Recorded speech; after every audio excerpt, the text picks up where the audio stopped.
Hello everyone. Welcome to Study Smart IAS PCS. In this lecture, let's quickly revise all ancient dynasties and medieval Indian dynasties.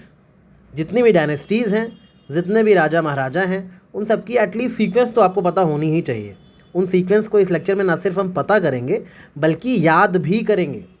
इस lecture को यहीं पे याद करके जाना है आपको, राइट. याद रखो, एग्ज़ाम पास आ रहा है. अभी जो भी चीज़ आप पढ़ रहे हो, जो भी देख रहे हो, उसको ये सोच के मत देखना कि चलो एक बार अभी ऐसे ही देख लेते हैं, बाकी एग्ज़ाम के पहले एक बार और देख लेंगे. ये गलती अगर करी तो एग्ज़ाम के एक दिन पहले बिल्कुल टाइम नहीं मिलेगा कुछ भी देखने का और आप पगला जाओगे. ठीक है, जो देख रहे हो अभी देखो और अभी याद करके सोचो कि अब बस डायरेक्ट एग्ज़ाम में मुलाकात होगी आपसे. ठीक है, इस तरह से पढ़ाई करो. अगर या तो कोई चीज़ देखो मत, अगर आपने वीडियो खोल दिया है तो इसको देख के चीज़ें याद करके जाओ, ताकि एक बार इसके बाद आपको बस PDF से पढ़ना रहे, दोबारा लेक्चर ना देखना पड़े. राइट, इस तरह से पढ़ाई करो तभी एग्ज़ाम क्वालिफाई होगा. अभी भी 15 डेज़ हैं गिनती के, उनको अच्छे से यूटिलाइज़ करो. कंपटीशन बहुत पीक पे पहुंच चुका है, लास्ट के दिनों में सभी पढ़ते हैं, तो आप भी अच्छे से पढ़ाई शुरू करो. ठीक है, चलो शुरू करते हैं. सारी डायनेस्टीज़ के बारे में, सारे किंग्स वगैरह की क्रोनोलॉजी देख लेते हैं. एंशिएंट इंडिया में आपको पता है पहले पैलोलिथिक पीरियड आता है, फिर Mesolithic, Neolithic, right, then Chalcolithic, Iron Age, Vedic age, ये सब तो आपको पता ही है. डायनेस्टीज़ की शुरुआत होती है प्री मॉडर्न पीरियड से, जहाँ पे मगध डायनेस्टी, जो कि पहली डायनेस्टी इंडिया की उभर कर सामने आती है. मगध डायनेस्टी में टोटल 3 किंगडम्स हैं: हर्यनक डायनेस्टी, शिशुनाग डायनेस्टी और नंदा डायनेस्टी. पहले तो इन तीनों की ही क्रोनोलॉजी याद कर लो, फिर इनके अंदर के राजाओं की क्रोनोलॉजी याद कर लेंगे. राइट, तीनों की क्रोनोलॉजी कैसे याद रखोगे? प्री मॉडर्न एज की बात हो रही है, इसमें 3 लोग हैं, हर्यनक, शिशुनाग और नंदा. इन तीनों की क्रोनोलॉजी कैसे याद रखोगे? ऐसे याद रखना कि प्री मॉडर्न फेज़ में, प्री मॉडर्न टाइम में हर शिशु आनंद में था. हर शिशु आनंद में था. प्री मॉडर्न टाइम में हर शिशु आनंद में था. ठीक है, हर शिशु आनंद में था. कब? प्री मॉडर्न टाइम में. इतना सा याद रखना है. हर्यनक, शिशुनाग और नंद, याद हो गया, राइट. अच्छा, हर शिशु आनंद में क्यों था? क्योंकि हर शिशु हिंदुस्तानी बाऊ की तरह था. बाऊ, हिंदुस्तानी बाऊ को जानते हो ना, यूट्यूब पे है एक आदमी, हमेशा आनंद में रहता है वो भी. तो हर शिशु आनंद में क्यों था? क्योंकि हर शिशु हिंदुस्तानी बाऊ से इंस्पायर्ड था. वो भी हमेशा आनंद में रहते हैं. ठीक है, बाऊ याद रखना. ठीक है, हिंदुस्तानी बाऊ, BAU. बिम्बिसार, अजातशत्रु, उदयन, ये 3 लोग थे हर्यनक डायनेस्टी के. BAU. ठीक है, बाऊ. तो हर्यनक डायनेस्टी के हिंदुस्तानी बाऊ, BAU. ठीक है, हरियाणा के बाऊ, ऐसे याद रख लेना. राइट, तो 3 हो गए, बिम्बिसारा, अजातशत्रु, उदयन, ये तो हो गए हर्यनक डायनेस्टी के. Then comes the Shishunaga dynasty. ठीक है, हर शिशु आनंद में था. तो हर शिशु आनंद में पहली बात तो इसलिए था क्योंकि वो हिंदुस्तानी बाऊ से इंस्पायर्ड था. BAU, हरियाणा के बाऊ थे. राइट, उसके बाद शिशुनाग, इसमें 2 राजा थे, शिशुनाग और कालशोक. राइट, कैसे याद रखोगे? ये 2 थे. पहले तो शिशुनाग खुद ही हैं राजा इस डायनेस्टी की, तो याद ही रहेगा. एक कालाशोका कैसे याद रखो? सिंपल है, क्योंकि इस डायनेस्टी के लोग हमेशा आनंद में रह रहे हैं, बच्चे सारे. तो शिशु अगर आनंद में है तो शिशुनाग क्या बोलेगा? शोक अगर आएगा तो बोलेगा कल आना शोका. शोक तुम कल आना, क्योंकि अभी हम लोग आनंद में हैं. राइट, तो कल आना शोका, कल आ शोक. राइट, तो कल आना शोक, क्योंकि हम लोग आनंद में हैं. तो शिशुनाग डायनेस्टी के पहले राजा शिशुनाग हो गए, दूसरे हैं कल आ शोक, मतलब शोक आप कल आना, अभी हम लोग बहुत आनंद में हैं. समझ आ गया? हरियाणा बाहू याद हो गया, और शिशुनाग में शिशुनाग प्लस कल आ शोक. नंद डायनेस्टी में बात होगी इतने आनंद में हैं क्यों ये लोग? क्योंकि ये महान भी हैं और इनके पास धन भी है. महापद्मनंद और धनानंद, इसलिए आनंद में है. समझ आ गया? प्री मॉडर्न डायनेस्टी में सभी लोग, हर शिशु आनंद में थे. क्यों थे? क्योंकि पहली बात तो हरियाणा बाहू से इंस्पायर थे. दूसरी चीज़, शिशु वगैरह बोलते थे कि कल आना शोक. ठीक है, शोक को कल आने के लिए बोल देते थे. शोक मतलब सैडनेस. नंद मतलब आनंद में थे. क्यों? क्योंकि ये लोग बहुत महान थे और इनके पास धन की कमी नहीं थी. धन आनंद था और महानता का आनंद था. तो महापद्म आनंद प्लस धन आनंद. आई होप आपको ये डायनेस्टी की सीक्वेंस और इनके राजाओं की सीक्वेंस भी याद हो गई होगी. Let's move ahead. Modern dynasty. Modern dynasty में बहुत सारे राजा हैं, बट सबके नाम आपको याद करने की ज़रूरत नहीं है. स्टार्टिंग की ये तीनों का नाम याद रख लो बस. ठीक है, और बृहद्रथ थे लास्ट में, ये भी याद रख लेना. तो मॉडर्न डायनेस्टी के लास्ट राजा बृहद्रथ थे, ये याद रखना बस. इसको किसने मारा था? पुष्यमित्र शुंग ने इनको मार के अपनी शुंग डायनेस्टी इस्टेब्लिश कर ली थी. राइट, तो पहले राजा कौन थे? चंद्रगुप्त मौर्य, उसके बाद बिंदुसारा, फिर अशोक. ये तीनों की सीक्वेंस याद रखना. बृहद्रथ तो बहुत लास्ट में आए थे, इसके बीच में और भी राजा महाराजा हैं, बट स्टार्टिंग के तीनों याद रखना आप: चंद्रगुप्त मौर्य, बिंदुसारा और अशोका. कैसे याद रखोगे? चंद्रगुप्त मौर्य, ये CGI जनरेटेड माथे पे बिंदी लगा दी, अशोक के, ठीक है। अब कैसे याद रखोगे, ये देखो CGM है ना, CGM, तो CG मतलब कंप्यूटर जनरेटेड माथे पे बिंदी लगा दी, किसके बिंदी लगा दी, अशोक के, ठीक है। तो कंप्यूटर जनरेटेड बिंदी किसको लगा दी गई, अशोक को लगा दी गई। मौर्यन डायनेस्टी की बात हो रही तो अशोक तो याद ही रहेगा। इसके पहले इतना याद रखना कि कंप्यूटर जनरेटेड माथे पे बिंदी लगा दी, तो कंप्यूटर जनरेटेड माथे मतलब चंद्रगुप्त मौर्य CGM, और बिंदी लगा दी मतलब बिंदुसारा, और अशोक मतलब अशोक के माथे पे बिंदी लगा दी गई, राइट। तो कंप्यूटर जनरेटेड माथे पे बिंदी लगा दी अशोक को, इस तरह से आपको CGM, बिंदुसारा और अशोक याद रहेगा। याद रखना मौर्यन डायनेस्टी के बिंदुसारा को हर्यनक डायनेस्टी के बिंबिसारा से कभी कंफ्यूज मत करना। हर्यनक में बिंबी है और मौर्यन में बिंदु है, यहाँ पे बहुत लोग गलती करते हैं, राइट। तो इसको गलती से भूल मत जाना, क्योंकि मौर्यन डायनेस्टी में अशोका को बिंदी लगाई गई थी, तो इस चीज़ से आपको याद रहेगा। अगर ऑप्शन में बिंबिसारा आ जाए तो काट देना, क्योंकि वो हरियाणा बाहू वाले बी हैं, बिंबिसारा, राइट। तो ये चीज़ याद रखिएगा। कंप्यूटर जनरेटेड माथे पे बिंदी लगा दी अशोका को, मौर्यन डायनेस्टी प्रिपेयर हो गया आपका। लास्ट रूलर थे बृहद्रथ, जिनको पुष्यमित्र शुंग ने मार दिया था और शुंग डायनेस्टी को इस्टेब्लिश कर दिया था। यहीं से बात शुरू होती है पोस्ट मॉडर्न डायनेस्टीज़ की। तो पोस्ट मॉडर्न डायनेस्टी में 3 डायनेस्टी थोड़ी सी इंपॉर्टेंट हैं। क्या नाम है उन डायनेस्टीज़ का, शक्स, मतलब पोस्ट मॉडर्न डायनेस्टी में एक शख्स आया। क्या आया, एक शख्स आया, कहते हैं ना एक शख्स आ गया, तो पोस्ट मॉडर्न डायनेस्टी में एक शख्स आ गया। शख्स मतलब शुंग, कान्वा और सतवाहना, शख्स, राइट। शुंग, कान्वा और सतवाहना, यानी कि एक शख्स आ गया पोस्ट मॉडर्न डायनेस्टी में। ये सब नोट करते चलो, ऐसे ही याद होगा। अब शख्स से तो आपको याद हो जाएगा शुंग, कान्वा और सतवाहना। शख्स के बाद वकातक और चालुक्यास भी है। तो वो जो शख्स था ना, जो शख्स आया पोस्ट मॉडर्न टाइम में, बहुत बकबक करता था और बहुत चालू था, ठीक है। इस तरह से चीज़ों को याद रखना। वकाटक, चालुक्या भी हैं सतवाहन के बाद, राइट। तो देखो ये जो शुंग डायनेस्टी है, इसमें कौन कौन से राजा थे, पुष्यमित्र शुंग, अग्निमित्र और वाश्वमित्र। पुष्यमित्र तो वही हैं जिन्होंने लास्ट मॉडर्न रूलर बृहद्रथ को मारा था, राइट। तो पहले तो यही रहेंगे, उसके बाद अग्निमित्र और वासुमित्र, राइट। और भी राजा हैं, बट इंपॉर्टेंट लोगों के खाली आपको नाम याद रखने। तो शुंग डायनेस्टी को याद रखना कि इसके जो राजा हैं ज़्यादातर के नाम के आगे मित्र लगता है। कैसे याद रखोगे ये चीज़ कि शुंग डायनेस्टी के राजाओं के नाम के आगे मित्र लगता है। शुंग से क्या समझ आता है, संग, राइट। संग, किसके संग रहना है, मतलब किससे मित्रता करनी है। तो कहीं ना कहीं अपने मित्र के संग रहते हो ना आप लोग, तो मित्रता का ही पर्यायवाची एक तरह से संग रहना किसी के, राइट। तो किसी के संग रहोगे तो आपका मित्र कहलाएगा, जिसके संग आप रहोगे। और जो मित्र होते हैं वो 2 तरह के होते हैं। एक तो मित्र होते हैं ऐसे जो आपको पुश कर देंगे अग्नि की तरफ, और दूसरे मित्र होते हैं जो वास्तव में मित्र होते हैं, आसु मित्र। एक तरह मित्र होते हैं जो आपको पुश कर देंगे अग्नि की तरफ, और दूसरे जो मित्र होते हैं वो वास्तव में आपके मित्र होते हैं। तो 2 टाइप्स ऑफ मित्र थे शुंग डायनेस्टी में, संग डायनेस्टी में, ऐसे करके याद रखना, ठीक है। 2 तरह के मित्र हैं, एक जो पुश कर देंगे अग्नि में, और दूसरे हैं जो वास्तव में आपके मित्र हैं। इस तरह आपको इस तरह से शुंग डायनेस्टी के तीनों राजाओं के नाम, इंपॉर्टेंट राजाओं के नाम याद रहेगा। पुष्यमित्र, अग्निमित्र और वासुमित्र, 2 टाइप्स ऑफ मित्र, अग्नि में पुश करने वाले मित्र और वास्तव में मित्र, वासुमित्र। एक चीज़ और याद रखना कि शुंग डायनेस्टी के जो लास्ट राजा थे उनका नाम था देवभूति। देवभूति को किसने मारा था, वासुदेव कान्वा ने, अपनी कान्वा डायनेस्टी को इस्टेब्लिश करने के लिए। तो कैसे याद रखोगे, देवभूति नाम था शुंग के लास्ट राजा को, कि लास्ट हूँ मैं देवता को आहुति देके जाऊँगा, ठीक है। और इनको मारा वासुदेव, कैसे, ये बोले कि वास्तव में मैंने देव को मार दिया है इसलिए मेरा नाम वासुदेव है, मैंने वास्तव में देवभूति को मार दिया है इसलिए मेरा नाम वासुदेव है, ठीक है। तो कान्वा डायनेस्टी के फाउंडर इसलिए वासुदेव कान्वा हो गए। इनकी कैपिटल्स भी यहाँ लिखी हुई, शुंगा की कैपिटल विदिशा थी, कान्वा की पाटलिपुत्र। तो ये सारे फैक्ट्स भी याद रखना, देख लेना, नोट्स प्रोवाइड करवा दिए जाएंगे, राइट। तो कान्वा के रूलर हो गए वासुदेव कान्वा, इंपॉर्टेंट रूलर यही है। इन्होंने देवभूति को मारा था, तो इन्होंने सबको बताया मैंने वास्तव में देव को मार दिया है, तो वासुदेव कान्वा इनका नाम पड़ गया, राइट। इसके बाद बात होगी सतवाहना डायनेस्टी की, क्योंकि शख्स आया था ना, शख्स से शुंगा, के से कान्वा और एस से सतवाहना, शख्स, राइट। ये तीनों तो याद ही हो गया आपको, इनके राजा याद हो गए, इनके भी याद हो गए, इन्होंने देवभूति को मारा था, शुंग के लास्ट रूलर को।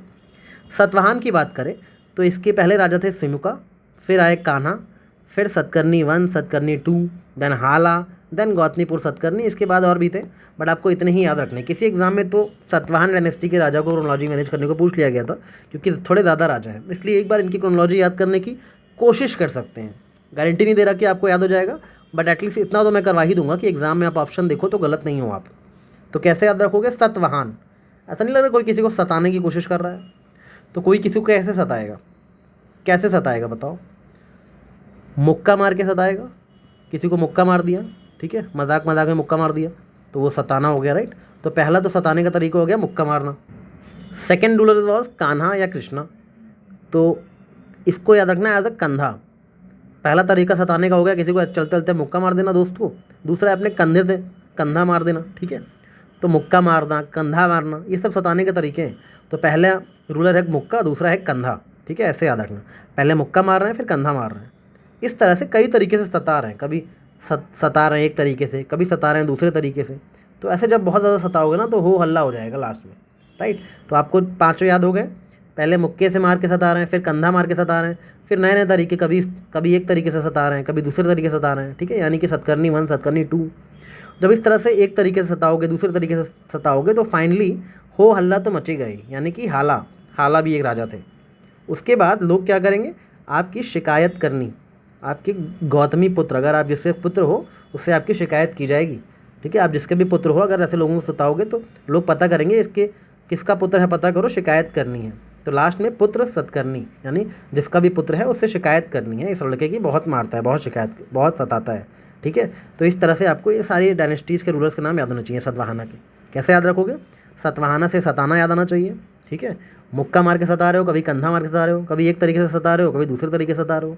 फिर हो हल्ला हुआ और लोगों ने कहा ये किसका पुत्र है, ज़रा पता करो, इसकी शिकायत है करनी, पुत्र की शिकायत करनी, राइट। इस तरह से आपको सतवाहना डायनेस्टी के किंगडम्स के रूलर्स की याद हो, सीक्वेंस याद हो गई, राइट। तो शुंगा, कान्वा, सतवाहना में कोई डाउट तो नहीं है, थोड़ा सा टाइम लगेगा बट आई होप आपको याद हो गया होगा, राइट। वकातक डायनेस्टी, मैंने बताया था ये जो शख्स था, शख्स मतलब शुंग, कान्वा और सतवाहना, ये शख्स थोड़ा सा बकबक ज़्यादा करता था और बहुत चालू था। तो ये इतनी बकबक करता क्यों था, इसके राजाओं के नाम देख लो ज़रा। विंध्य शक्ति है सबसे पहले, ठीक है। विंध्य शक्ति के बाद याद रखना यहाँ रुद्रसेन लिखा है, ऐसा नहीं है।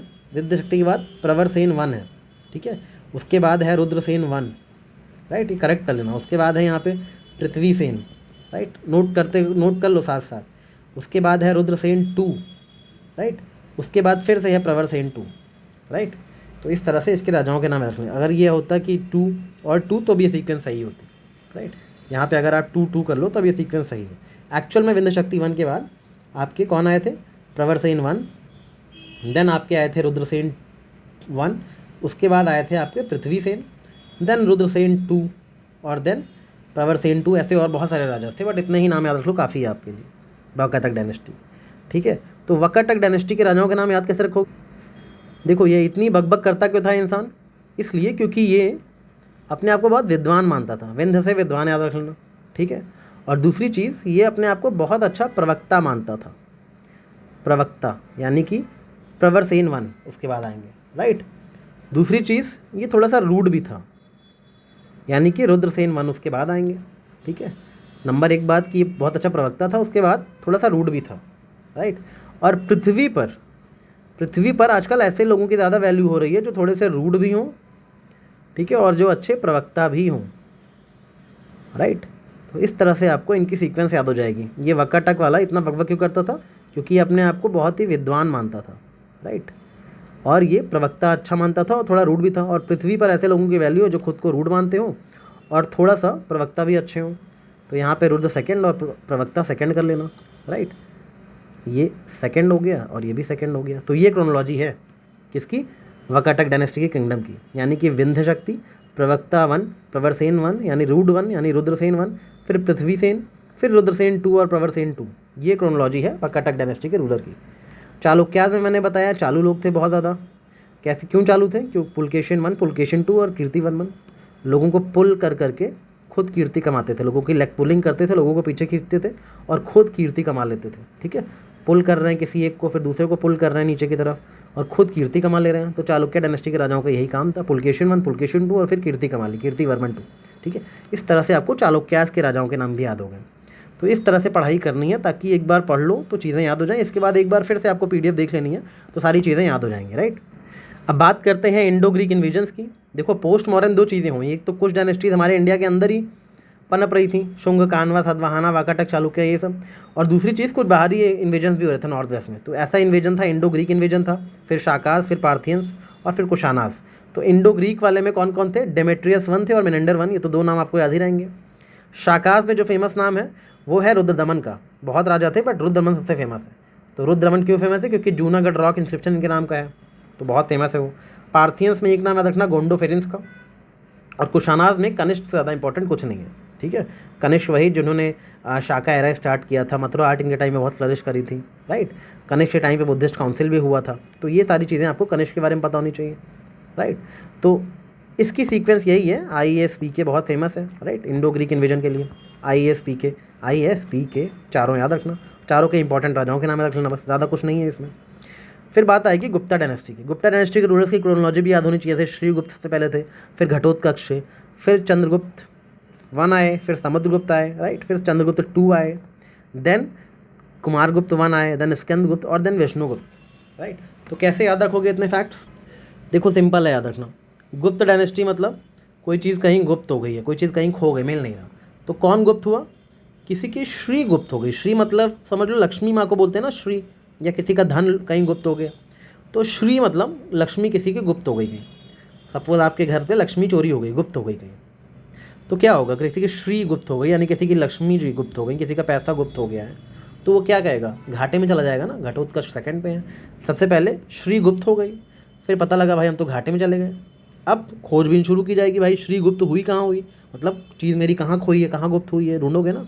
तो एक CGI जनरेट किया जाएगा, मतलब कंप्यूटर जनरेट इमेज जनरेट की जाएगी। Chandragupta 1, right, computer generated image generate की गई, और ढूंढा गया कि क्या समुद्र में चीज़ें गुप्त हुई हैं, तो समुद्र की इमेज जनरेट की गई CGI से, समुद्र की इमेज जनरेट की गई, ठीक है, कि पता लगा भाई समुद्र में तो गुप्त नहीं हुई है चीज़।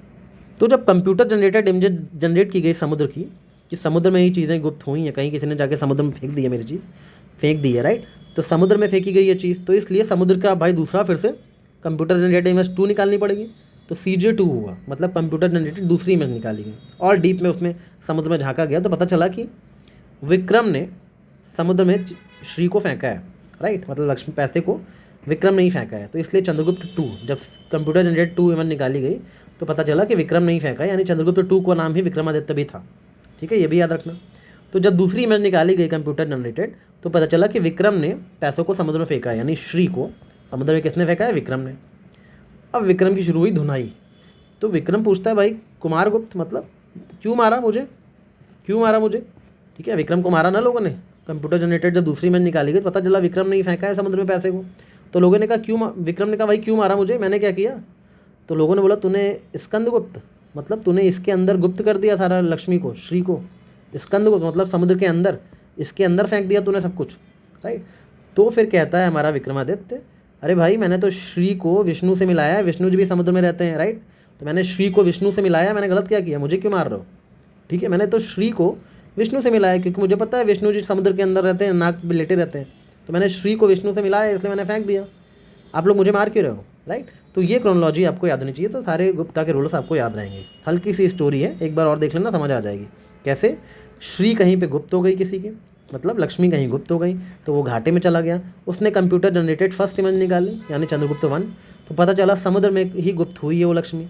अब समुद्र की कंप्यूटर जनरेटेड दूसरी इमेज निकाली गई CG2, मतलब विक्रमादित्य का पता लगा कि विक्रम ने फेंका है।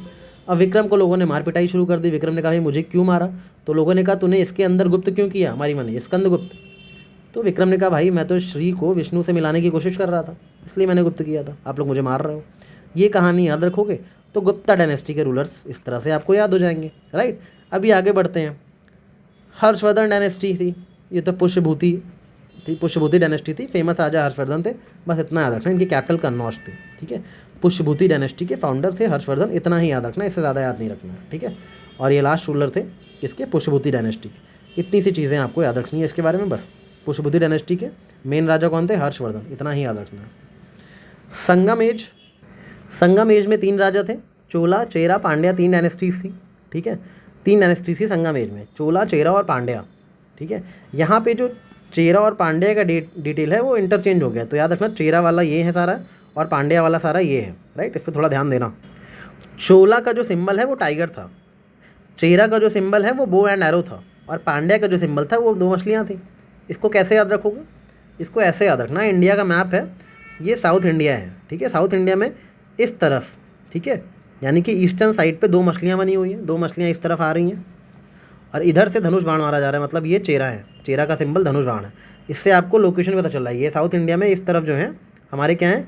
पांड्या, यानी 2 मछलियाँ आ रही हैं, इधर से चेरा, धनुष और बाण लेके मछलियों को मार रहे हैं, आमना सामना हो गया ना मछलियों का और धनुष बाण का। तो इस तरफ चेरा है, इस तरफ पांड्या है, ऊपर चोला है, ऊपर से टाइगर आ रहा है इन लोग की लड़ाई में बीच में वॉर करने के लिए टाइगर ऊपर से आ रहा है। तो चोला थोड़ा सा ऊपर थे।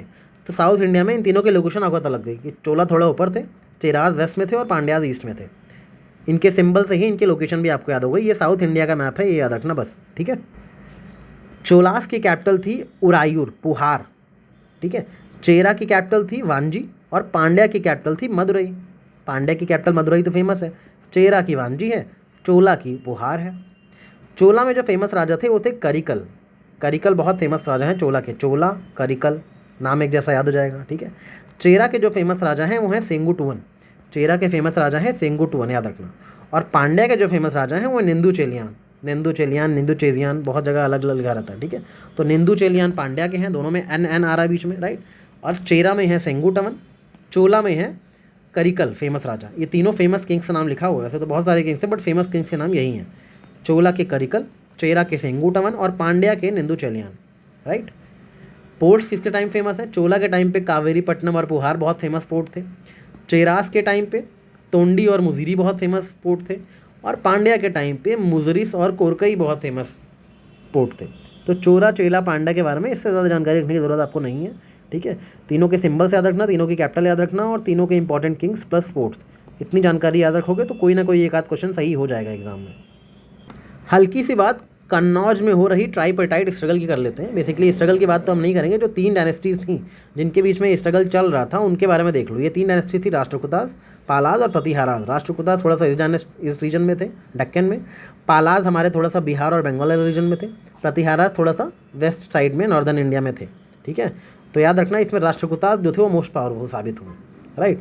राष्ट्रकूताज के फेमस राजा थे दंतीदुर्ग, ठीक है, कृष्ण, फिर गोविंद, फिर ध्रुव जो ग्रेटेस्ट रूलर माने नॉर्थ में, इन्होंने बहुत तगड़ा अटैक किया था। फिर अमोघ वर्ष, ठीक है, ककरा या कारका करके हैं एक, राइट। देखो राष्ट्रकूतास के रूलर्स को याद कैसे करोगे? तो राष्ट्रकूता यानी कि बड़े बड़े राष्ट्रों की कुटाई कौन कर सकता है? बड़े से बड़े राष्ट्र आ जाए उनकी कुटाई कौन कर सकता है? या तो वो दंतीदुर्ग हो, यानी कि सबको डांटने की हैसियत रखता हो, किसी को भी डांट सकता हूँ मैं, ऐसा हूँ, तब मैं बड़े बड़े राष्ट्रों की कुटाई कर दूंगा, किसी से डरता नहीं हूँ, सबको डांट दूंगा, ठीक है, सबको डांट दूंगा यानी कि बड़े बड़े राष्ट्रों की कुटाई कर दूंगा। तो एक तो ऐसा राजा हो जो सबको डांट सकता हो, तो डांटीदुर्ग, वो राष्ट्रों की कुटाई कर सकता है। दूसरा, किसी में कृष्ण या गोविंद जितनी ताकत हो तब भी वो राष्ट्रों की कुटाई कर सकता है। तीसरा, वो ध्रुव की तरह हो। ध्रुव को क्या बोलते हैं? North star, right, pole star, जिसको देख के लोग डायरेक्शन अपना पता करते थे पुराने टाइम्स में। तो कोई ध्रुव की तरह हो जो सबको राह दिखाने वाला हो, वो भी बड़े बड़े राष्ट्रों की कुटाई कर सकता है, क्योंकि लोग उसे ही देख के आगे बढ़ रहे हैं, ठीक है। तो वो भी तो ताकतवर है ना, तभी तो लोग उसको देख के उसके अकॉर्डिंग अपनी डायरेक्शन तय कर रहे हैं, राइट, ध्रुव तारे के अकॉर्डिंग। तो कोई ध्रुव के जितना इंस्पायरिंग हो वो भी राष्ट्र की कुटाई कर सकता है, बड़े बड़े राष्ट्रों की, राइट। या फिर कोई अमोघ वर्षा जैसा हो। अमोघ वर्षा मतलब वैसे तो आनंद की वर्षा होता है, बट आप ऐसे याद करना, अमोघ वर्षा मतलब ज़रा सा कुछ हुआ तो आपके ऊपर मुक्कों की वर्षा हो जाएगी। तो वैसा आदमी राष्ट्र की कुटाई कर सकता है। तो राष्ट्र की कुटाई कौन कौन लोग कर सकते हैं? जो डांटने की शक्ति रखता हो, डंटीदुर्ग, कृष्ण और गोविंद जितना बलशाली हो, ध्रुव की तरह सबको राह दिखाने वाला हो, वो भी कुटाई कर सकता है। या फिर अमोघ वर्षा, जरा सा कुछ हुआ तो मुक्के की वर्षा कर देगा आपके ऊपर, ठीक है। और लास्ट में काकरा उतना इंपॉर्टेंट नहीं है, इसको आप काट भी सकते हो। तो ये नाम तो 3 नाम बहुत इंपॉर्टेंट है, दंतेदुर्ग, ध्रुव और अमोघ वर्षा। ये नाम आपको राष्ट्रकूटाज में याद रखने हैं। प्रतिहाराज में आपको याद रखना है हरिचंद्र का नाम, नागभट्ट का नाम, राजा भोज का नाम, ठीक है। राज्यपाल और यशपाल का भी रखना चाहो तो रख सकते हो। कैसे याद रखोगे? प्रतिहाराज में, प्रतिहाराज क्या समझ आ रहा है? हरि के प्रति समर्पित, प्रतिहारा, प्रतिहरि कर लो इसको, ठीक है। तो हरि के प्रति जो लोग समर्पित हैं उनको प्रतिहाराज बोलेंगे। तो प्रतिहाराज हरि के प्रति समर्पित है, इसलिए इनके फाउंडर का नाम हरिचंद्र है। राष्ट्रकूटाज के फाउंडर का नाम दंतीदुर्ग है। जो डांट सके सबको वही राष्ट्र की कुटाई करेगा ना। वैसे ही हरि को समर्पित होने वाला हरिचंद्र ही प्रतिहरि डायनेस्टी का फाउंडर कहलाएगा। अब हरि को समर्पित है तो हरि कैसे हैं?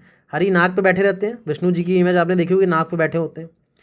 नाग पे ही बैठ के वो भोजन करते हैं और नाग पे ही बैठ के सारे राज्य को संभालते हैं और वहीं पे बैठे बैठे सारे यश उनको मिलता है, राइट। तो प्रतिहाराज में आपको बस हरि के प्रति अपना समर्पण दिखाना है। हरिचंद्र इसके फाउंडर थे। उसके बाद नागभट्ट यानी नाग पे बैठे रहते हैं हरि, विष्णु जी। उसके बाद भोजन भी वहीं करते हैं, राइट, राजा भोज, मिहिर भोज याद रखना। राज्य भी वहीं से चलाते हैं यानी राज्यपाल, और यश भी उनको वहीं नाग पे बैठे बैठे सब मिल जाता है। तो प्रतिहारा डायनेस्टी तो बहुत ईजी है याद करना, ईजिली याद हो गया, राइट। पाला डायनेस्टी, पाला डायनेस्टी के फाउंडर थे गोपाला और धर्मपाला भी सेकेंडली से, ठीक है। तो पाला में दो नाम याद रखने हैं, गोपाल और धर्मपाल।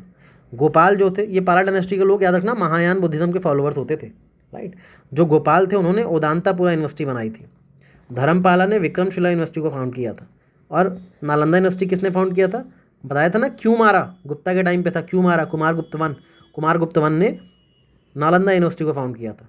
तो तीनों यूनिवर्सिटी के फाउंडर का नाम याद रखना, गोपाला ने ओदांतापुरी, धर्मपाल ने विक्रमशिला और कुमार गुप्त ने नालंदा यूनिवर्सिटी। कुमार गुप्त गुप्ता डायनेस्टी वाले, जिनको बोला था ना भाई मुझे क्यों मारा, तो कुमार गुप्त वन, वो वाले, राइट। तो राष्ट्रकूटास, प्रतिहारास और पालास भी आपको याद हो गया, और इन तीनों के राजाओं के नाम भी देख लिया आपने।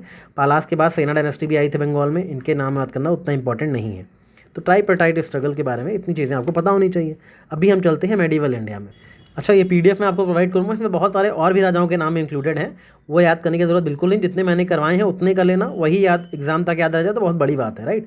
अभी हम डायरेक्टली मेडिवल इंडिया पे स्विच करेंगे और देखेंगे मेडिवल इंडिया में क्या क्या है। मुस्लिम इन्वेजन्स 3 बार हुए, पहले कासिम ने किया, फिर गजनी ने किया, फिर घोरी ने किया, ठीक है। तो कैसे याद रखोगे, क्यों G2, मुस्लिम्स बार बार इंडिया में अटैक आते थे, तो मुस्लिम्स कभी भी इंडिया को पूरी तरह जीत के नहीं जाते थे, सिर्फ यहाँ से वेल्थ वगैरह लूट के चले जाते थे। तो मुस्लिम बोलते थे क्यों जीतूँ मैं इंडिया को क्यों जीतूँ, क्यों जीतूँ मतलब कासिम जी यानी कासिम, गजनी और घोरी, ठीक है।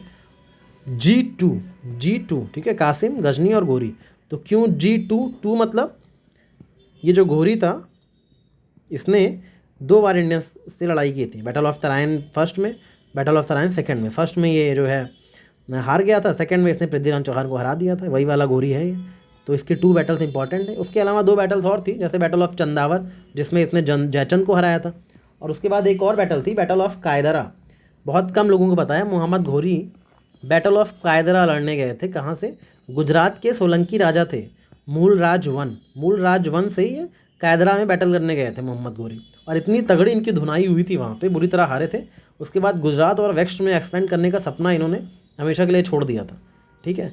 तो पृथ्वीराज चौहान से पहले तो हारने वाले in first battle of terrain, second battle of terrain में पृथ्वीराज चौहान को हराने वाले, बैटल ऑफ चंदावर में जयचंद को हराने वाले मोहम्मद घोरी अपनी चौथी लड़ाई बैटल ऑफ कायदरा में मूल राज सोलंकी किंग ऑफ गुजरात से बुरी तरह से पटकनी खाई थी। ये चीज़ मोहम्मद घोरी के बारे में याद रखना। कासिम, गजनी, घोरी की सीक्वेंस याद रखना, क्यों जीतूँ मैं इंडिया को, राइट। इसके बाद स्लेव डायनेस्टी की बात आएगी। स्लेव डायनेस्टी में बहुत सारे राजा महाराजा हैं। कुतुबुद्दीन से शुरू होता है, फिर आराम शाह, फिर शमशुद्दीन इल्तुतमिश, देन रुकनुद्दीन फिरोज़, देन रज़िया सुल्तान, देन बहरम, देन अलाउद्दीन मसूद, उसके बाद नसीरुद्दीन महमूद, फिर बलबन, फिर कायकाबाद और फिर कैकुमार। तो स्लेव डायनेस्टी में बहुत सारे राजा हैं, और यहीं पे आपको पता क्या क्या होता है, सिर्फ कुतुबुद्दीन ऐबक पता होता है, इल्तुतमिश, रज़िया, फिर बलबन, राइट। इसके अलावा तो आप पढ़ते नहीं हो, लेकिन एग्जामिनर आजकल स्मार्ट है, वो इन सब की क्रोनोलॉजी को सीक्वेंस में अरेंज करने को आपको दे सकता है। इसलिए एक सिंपल की ट्रिक से एक स्लेव डायनेस्टी के राजाओं के सीक्वेंस को याद कर लो, ठीक है। देखो, सबसे पहले आपको कुतुबुद्दीन पता होना चाहिए, तो पता ही है, Qutubuddin was the founder of slave dynasty, right.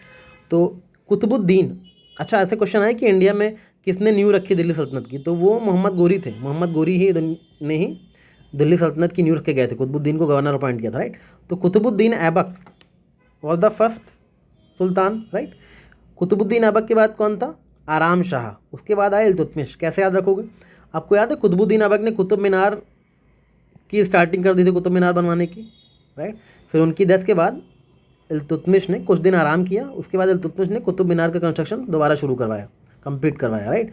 तो कुतुबुद्दीन ऐबक के बाद कुछ दिन आराम किया इल्तुतमिश ने, उसके बाद इल्तुतमिश ने कुतुब मीनार फिर से और ज़्यादा बड़ा करवाया, राइट। अब इल्तुतमिश की डेथ के बाद रज़िया सुल्तान आपको पता है कि गद्दी में बैठी, बट तुरंत रज़िया बन नहीं सकती थी, तो लोगों ने कहा भाई कुछ दिन रुक जा, अभी तेरे बाप को मरे हुए कुछ दिन ही हुआ है, कुछ दिन रुक जा, उसके बाद रज़िया तो गद्दी बैठना। तो इल्तुतमिश के बाद कुछ दिन रुकी रज़िया सुल्तान, फिर गद्दी में बैठ गई, सबको मनाया नॉबल्स वगैरह को, कुछ दिन रुकी हुई थी, उसके बाद रज़िया सुल्तान गद्दी में बैठ गई। तो इतना याद हो गया, कुतुबुद्दीन ऐबक, राइट, कुतुब मीनार बनवाया, कुछ दिन आराम किया, उसके बाद इल्तुतमिश ने उनकी मौत के बाद कुतुब मीनार को कंप्लीट करवाया। फिर इल्तुतमिश के डेथ के बाद लोगों ने भाई कुछ दिन रुक जाओ, उसके बाद रज़िया सुल्तान तू ही बन जाना, तुझे ही नॉमिनेट किया उन्होंने, राइट। बट अब रज़िया सुल्तान के बाद आपको इसी से सारे और सुल्तान के नाम याद हो जाएंगे। जब रज़िया सुल्तान को बना दिया गया क्या सुल्तान, तो एक महिला होकर वो सुल्तान बनी बैठी है। लोगों को ये चीज़ पसंद नहीं आई, क्यों, क्योंकि लोग बहुत बेरहम थे। उन्होंने कहा अलाउड नहीं है लड़कियों को गद्दी में बैठना, लोग बेरहम थे, लोगों ने कहा अलाउड नहीं है लड़कियों को सुल्तान बनना। तो तो रज़िया सुल्तान के बाद बेरहम यानी मज़ीउद्दीन बहरम, और अलाउड नहीं है मतलब अलाउद्दीन मसूद। ठीक है, रज़िया सुल्तान जैसे ही गद्दी बैठी, बेरहम लोगों ने कहा कि अलाउड नहीं है लड़कियों को गद्दी बैठना। क्यों अलाउड नहीं है भाई? क्योंकि लड़कियों के नसीब में ही नहीं होता कि वो सुल्तान बने, उनको बस बाल बांध के बैठे रहना है, बाल बांध के बैठे रहना है। कहाँ पे? कैद में। ठीक है, कैद में बैठे रहना है बाल बांध के। किसने बोला? इन बेरहम लोगों ने बोला लड़कियों को अलाउड नहीं है। अलाउड नहीं मतलब अलाउद्दीन, उनके नसीब में ही नहीं है मतलब नसीरुद्दीन, और बाल बांध के बैठे रहो मतलब बलबन, कैद में रहो मतलब कैकाबाद। तो लोग बोलेंगे भाई अगर लड़की बन गई है और आप बोल रहे अलाउड नहीं है, नसीब में नहीं है, बाल बांध के बैठे रहे, कैद में रहे, तो बनेगा कौन गद्दी पे? तो उन्होंने बोला कई सारे कुमार हैं, किसी को बना दो, कई कुमार हैं, कई कुमार। ठीक है, कई सारे कुमार बैठे हुए हैं, किसी को बिठा दो गद्दी पे, बट रज़िया सुल्तान तो नहीं बैठेगी। तो इस तरह से आपको सिर्फ एक रज़िया सुल्तान के दम पे सारे दिल्ली सल्तनत की सीक्वेंस याद हो गई। अब इसमें बहुत से लोग ट्रिक बनाते हैं। ठीक है, कुछ तो हैं शाहरुख खान था, सफल रहा, पता नहीं क्या क्या बनाते हैं लोग। ठीक है, कि ऐसे मतलब ऐसी ट्रिक्स बनाएंगे जिनका इन चीज़ से कोई लिंक नहीं होगा। मैं ऐसे ट्रिक्स से सख्त अगेंस्ट होता हूँ जिसमें आपको यही नहीं पता चले कि चलो आपने बना दिया, मान लो ठीक है कि जी के मेरी तैयार, मैं सैया संग फरार, ऐसी कोई ट्रिक आपने बना ली। अब वो ट्रिक आपको पता कैसे चलेगा कि ये स्लेव डायनेस्टी की ही ट्रिक है? एग्जाम में कैसे याद करोगे कि जो मैंने सैया संग फरार ये ट्रिक बनाई थी वो स्लेव डायनेस्टी की ट्रिक थी? इसलिए कोई भी ट्रिक फ्यूचर में कभी भी बनाओ तो याद रखना कि उसको उस डायनेस्टी से लिंक करके बनाना, ताकि याद रहे कि हाँ ये मेरी जो ट्रिक थी ये इस डायनेस्टी से लिंक थी। जैसे मैंने यहाँ पे सब कुछ इसी डायनेस्टी के लोगों से लिंक करके बनाया है, तब आपको ये ट्रिक दिमाग में रहेगी। इसलिए मैं कहता हूँ कि मैं जो ट्रिक्स बनाता हूँ वो ट्रिक्स नहीं होती, वो वर्ड लिंकेजेस होते हैं। स्टोरीज़ भी जो होती हैं वो वर्ड को लिंक करके बनाई जाती हैं ताकि आपके दिमाग में फिट हो। राइट, तो कोई भी ट्रिक अगर आप अपने लिए बनाओ तो हमेशा याद रखना कि इस चीज़ का ध्यान ज़रूर रखना कि मैं जिस चीज़ की ट्रिक बना रहा हूँ क्या वो चीज़ मेरी ट्रिक में है या नहीं है। ठीक है, तभी वो ट्रिक एग्जाम में याद आएगी। एंड आई गारंटी यू अभी आपको एग्जाम में कोई भी क्वेश्चन आएगा तो गलत नहीं होगा अगर इस ट्रिक को आप दोबारा अच्छे से देख लोगे तो। खिलजी डायनेस्टी तो सिंपल है, जलालुद्दीन अलाउद्दीन, दो ही नाम याद रखने हैं, याद रख लेना। तुगलक में भी तीन ही नाम है, गयासुद्दीन तुगलक, मोहम्मद बिन तुगलक और फिरोज शाह तुगलक, तीनों के नाम याद रखना। इन्होंने क्या काम किए थे, खास करके मोहम्मद बिन तुगलक और फिरोज शाह तुगलक के इंपॉर्टेंट काम से याद रखना। इन्होंने कनाल्स वगैरह बनवाए थे, इरीगेशन वर्क किया था। राइट, इनका currency system, change of capital, ये सारे वर्क्स आपको याद होंगे। राइट, एंशिएंट हिस्ट्री का मेरा लेक्चर देख लेना जिसको नहीं देखा, स्कोर बूस्टर वाला, उसमें मैंने पीडीएफ तो नहीं पढ़ाई है बट ऐसे ही सारी चीज़ें इंपॉर्टेंट तरीके से बता दी हैं। सैयद खिज़्र खान मुबारक शाह, दो ही रूलर हैं इंपॉर्टेंट, दो और हैं बट इन दोनों को याद रख लो, बहुत है। खिज़्र खान मुबारक शाह याद रखो, बहुत है। ठीक है, कैसे याद रखोगे? सैयद के खिज़्र खान मुबारक शाह। अगर आप हर जगह हमेशा सही सही बात करोगे, सही बोलोगे, सत्य बोलोगे, तो आपका हर जगह जिक्र भी होगा और आपको मुबारकबादी मिलेगी। तो इसलिए सैयद यानी सही सही बोलने वाले लोगों का हर जगह जिक्र भी होता है और हर जगह मुबारकबादी मिलती है। तो जिक्र यानी खिज़्र, मुबारक यानी मुबारक शाह। ठीक है, सैयद खिज़्र खान मुबारक शाह, दो नाम याद रखना। लोधी में तीन है, बहलोल, सिकंदर, इब्राहिम, याद रख लेना BSI करके। ठीक है ना, लोधी डायनेस्टी का। मुगल्स में ये वाले मुगल्स की डायनेस्टी के सीक्वेंस आपको पता होनी चाहिए। लेटर मुगल्स तो एक बार देख लेना, उतना इंपॉर्टेंट नहीं है, क्वेश्चन में नहीं आते हैं। राइट, तो बाबर से लेके हुमायूं, अकबर, जहांगीर, शाहजहां, औरंगजेब, वैसे तो आपने इतनी बार पढ़ा होगा कि आपको याद हो गया होगा अब तक। अगर अभी भी एग्जाम के इतने दिनों पहले आपको इन चीज़ों के ट्रिक की ज़रूरत पड़ रही है तो मतलब आपकी तैयारी अच्छी नहीं है। Right, to be very frank, जो टफ वाले थे एंशिएंट इंडिया के, उनका क्रोनोलॉजी ना याद होना वो लाजमी है क्योंकि वो सच में टफ है। मगर मेडिवल इंडिया के इन मुगल रूलर्स की क्रोनोलॉजी अगर अभी तक आपको नहीं याद है, आप मेरी ट्रिक्स पे डिपेंडेंट हो इस वक्त, तो आपकी तैयारी अच्छी नहीं है। अच्छे से पढ़ाई करो। ठीक है, अभी बहुत देर नहीं हुई है, चीज़ों को, ईजी चीज़ों को फटाफट रिवाइज कर लो। इसकी सिंपल सी ट्रिक्स बता रहा हूँ। ठीक है, मुगल क्या थे? बादशाह थे, मुगल बादशाह थे। राइट, यहाँ पे मुगल को बादशाह कर लो, बादशाह की जगह मुगल बादशाह बोल दो। ठीक है, मुगल बादशाह, मुगल बादशाह, भाजशाह, मुगल बादशाह, मुगल बादशाह को मुगल बादशाह कर दो तो बस याद हो जाएगा। राइट, बादशाह मतलब बाबर, हुमायूं, अकबर, जहांगीर, शाहजहां और औरंगजेब, ये मुगल बादशाह थे। मुगल बादशाह, मुगल बादशाह की जगह मुगल बादशाह याद कर लो, बस याद हो गया। ठीक है, इस साथ हमने मुगल्स पढ़ लिया, लेटर मुगल्स आप खुद से कर लेना। ठीक है, बहुत ज़्यादा इंपॉर्टेंट है नहीं। और बाकी चीज़ें मैं देखता हूँ स्मार्ट अध्ययन प्रो मैक्स में अगर कितना कवर करवा पाऊँगा, कुछ और हिस्ट्री के फैक्ट्स मैं आपको वहाँ कवर करवा दूँगा। राइट, चलो till then take care, keep revising and all the best for preparations. Thank you.